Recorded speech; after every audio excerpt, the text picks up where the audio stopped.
Now let's move to our next discussion, moving to our final story. Do music lovers in Nigeria listen to songs to inspire them, or they listen to songs just to groove to the beat? Well, Winifred Ajewole takes a look at the Nigerian songs of yesteryears and the songs of the moment.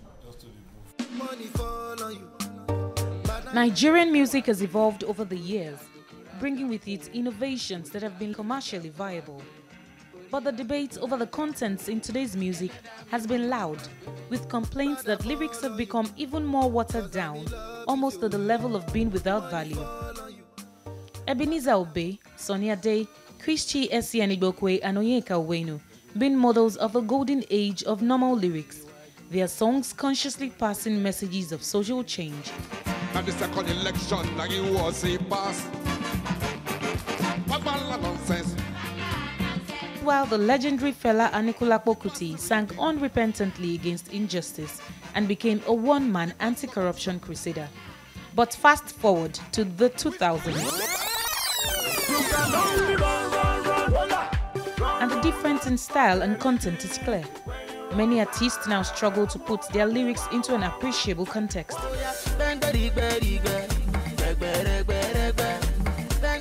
Not to take anything away from them, some have tried to raise contemporary issues to discussion status.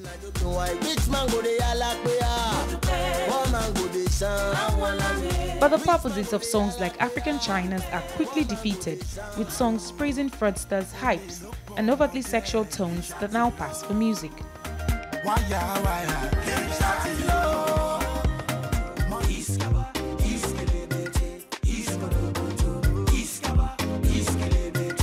If you're tugged by nostalgia, maybe lyrics like this from back in the day will thrill you.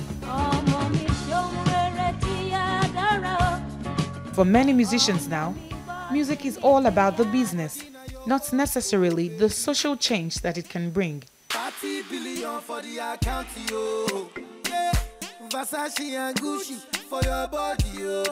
And the effects of these songs on children cannot be overlooked. Winifred Ajewole, TVC News. Someone cannot play with you. Is that how you used to do? Okay. And maybe I should add to that. Well, I didn't hear that one, so you just lost me there. The point is, it's not to look down on the creativity of young boys, young guys today. Coming up now, after all, they're making a lot of money. But when we have Biodun Kukpolui joining us to discuss this this morning, and I think we have Sound Sultan on the phone. Will be joining us. Yeah, we'll be having Sound Sultan as we get along. Yes. Certainly. How did Nigerian music evolve to, from Ebenezer Obey, the Christians of this world, to what we have now? Well, it has been a very creative transition. I must be very frank with you, because with technology, they have actually been able to discover themselves. Creativity in the sense that we have more room to express themselves, great compositions. Yes, we cannot rule out the fact that some lyrical contents have been quite explicit with, drugs, with vanities, with some misogynistic, contents.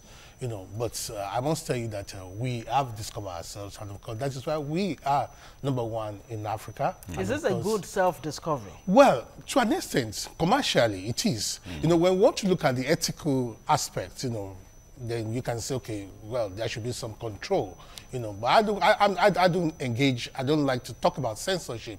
Let them sing what they want to sing. Then, of course, platform like yours, like what we do, Flip TV and other online and some platforms, social media platforms, we can now regulate. Say, okay, no, I don't want this. And of course, you can see the relevance of those who are singing good music. Quality music, music that will not expire. Because a good music is a music that does not expire. So you see the quality of those artists that are getting engaged by brands to become ambassadors. These guys, they just come and go. I can tell you that. You can see we have cases like that, you know, the entertainment industry is replete with cases but like that, in this case, we see how busy all the artists are now. Yeah. From one show to another show, from one recording to another, traveling here and there.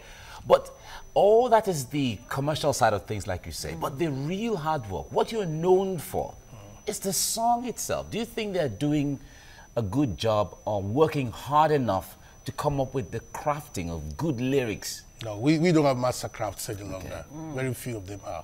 And I can mention them, maybe Adekunle Gold, you know, and a few others. You know, what they are doing now is the effect of hip-hop.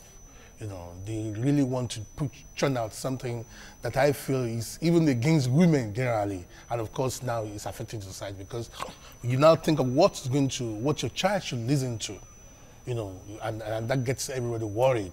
You know, you don't want your child to start listening to hi, or mosquito, or banana fall on me.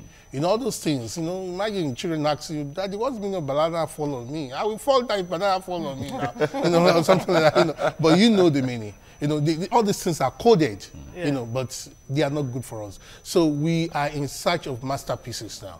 And I think this is where organizations like COSON, PIMA should get involved, and then, of course, try to make the artists understand. Look, you can only live ever after with good music. Absolutely. But is this really just a Nigerian thing? No, it's I not. recall, I mean, watching, you know, the Grammys these days. Yeah. You just wonder, what are these people really celebrating? What are they giving these awards for? Because can you compare the days of Luther Vandross, the days of Al Jarreau, you know, the Bob Marleys of this world, Michael Jackson, you know, with the quality of... It's a product of the society. You know, it is what society wants. They have done their research very well, and they realize that this is what society wants. You know, I think some years back, you know, I met Lady Marley, Rita, in London. I interviewed her. I asked her, you know, what are the reasons for the songs that your husband, you know, did so at the particular time? And she mentioned, I was shocked that, you know, the hugely popular No Woman, No Cry. She said the man did it for her, to beg her, you know, because that time he was dating Miss Jamaica, and he wanted to beg her to please forgive me. So that Marley did that song for her, and some other ones.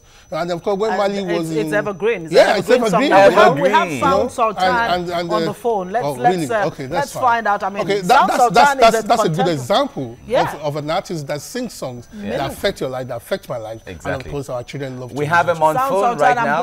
I'm sure you're glad to hear that. Good morning. Thanks for joining us on the show. Good morning. Good morning. Good morning. Yes, we're talking about the quality of music compared with yesteryears. You're one of the, you know, today's artists that, like our guest has said, you do give out some, you know, message that really makes sense. But what do you think is happening to Nigerian music today? First, I have to say, contrary to what people would think I would say, I will not blame the artist too much. I'll blame the listeners. I blame the people that subscribe to this music. I blame the people that demand and request for this music. Because, you see, it's called music business. Do you understand? And I don't know what's happening in the world today. Everything is watering down. I mean, the values, the people's, you know, demands. I don't understand what people want anymore.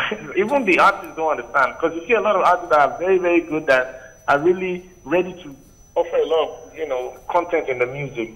When they do that, they don't get played. They don't get requested for. You know, that kind of thing. It's like they're singing, it's too judgy, it's too preachy. That's what they tell you. They want you to water down your lyrics, dumb it down, so that people can, you know, relate with it.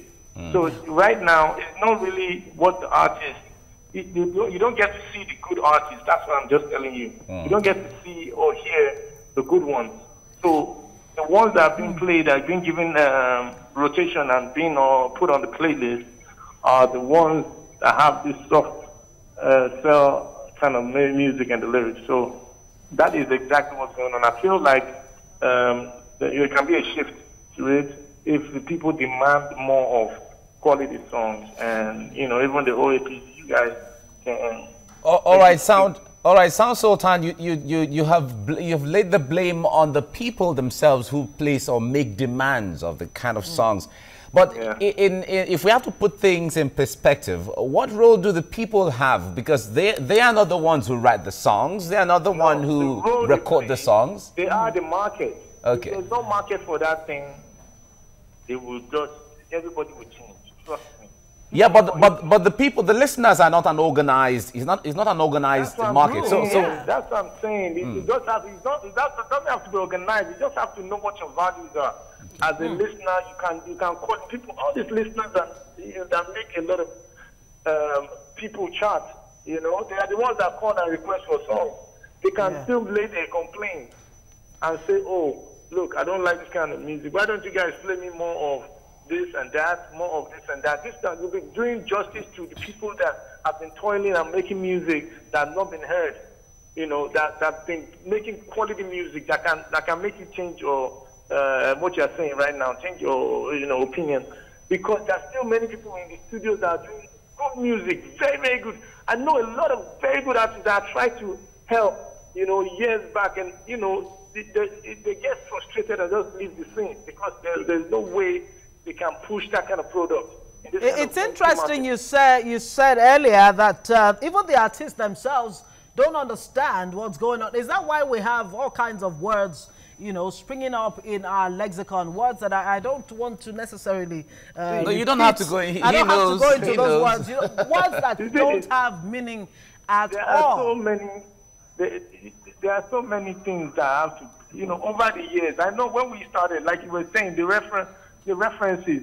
If you have a Bob Marley, like this morning, I was just driving with my wife, and all she was playing was Bob Marley to my kids. Oh. I mean, the kids were loving it and were singing along. You know what I'm saying? That's something that's evergreen. That's something that will stand the test of time. Music that it doesn't have to be a music like when they say, "Oh, I sing songs to protect the social, state of the country or whatever." I'm like, some people sing love songs that still stand the test of time. It's how you sing it. It's how you go about singing those songs. All right, Sound Sultan, thank you very much. That's that much time can permit us with you. Thank you so much for lending your voice in here. Thank you so much. All right, let's come back to Biodun here. We have often seen, even the Nigeria Broadcasting Commission sometime has put out, banned some songs. We don't see much of songs being banned these days anymore.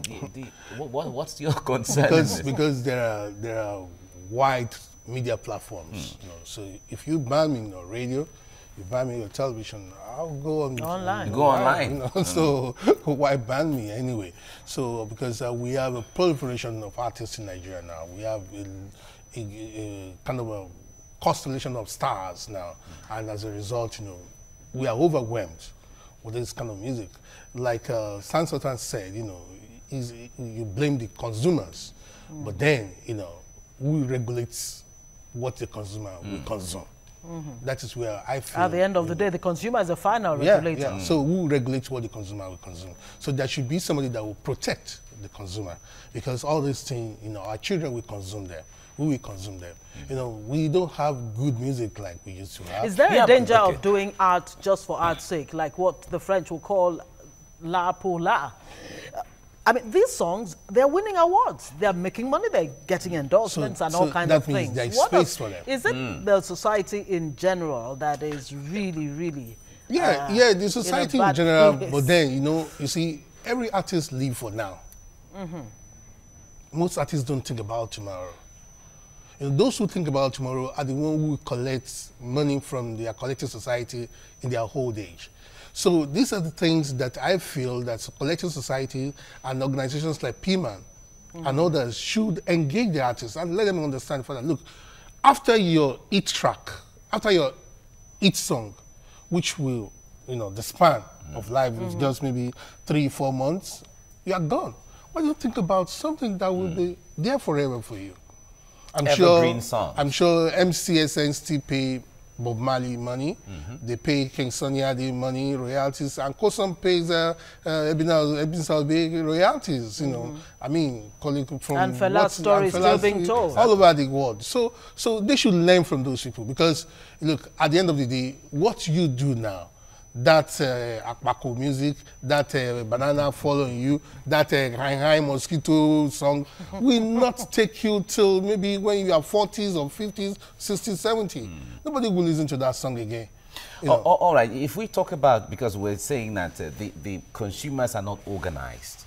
Because you could like a thing, you cannot like it. Don't blame the consumer. But blame the people the industry. pushing this But the stuff. industry itself, Yeah. is there a way that it can be coordinated in such a way that whatever song you are going to send out there must pass through a sieving system? No, that's censorship. No, that's censorship. And censorship is not what you... Now, speaking like of somebody that, telling really, you that whatever you're going to see this morning, let us screen it. Let's see before. what... Exactly. Now, I mean, you talk about consumers. One might even be tempted to believe that it's the consumer, you know, at the end of the day that decides. Yeah. There was a time when Nigerian music was not what you wanted to listen to until, you know, you had... You are right. Yeah. You are right. And now, you don't go to a party or club, for those who go to clubs In and all Africa, of that, and hear foreign music. You will exactly. not. No. It's all Nigerian music. Yes, you're right.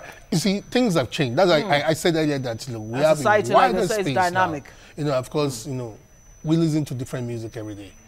You know, in fact, with the advent of hip hop, you know, our traditional music is going to extinction. And that gets someone worried. You know, people no longer listen to juju and Kalagu music and all the rest, you know. Instead, they have a kind of a fusion. The Haruna Sholas. Nobody listens to them any longer. You know, and those are same music that really, you know, have impact, educate, entertain, and of course, you know, leave a love message for us. All right, Biodun Kupului, this is where we have to leave it now. Thank you very much for coming on the program. Thank you very much. Thank you very much.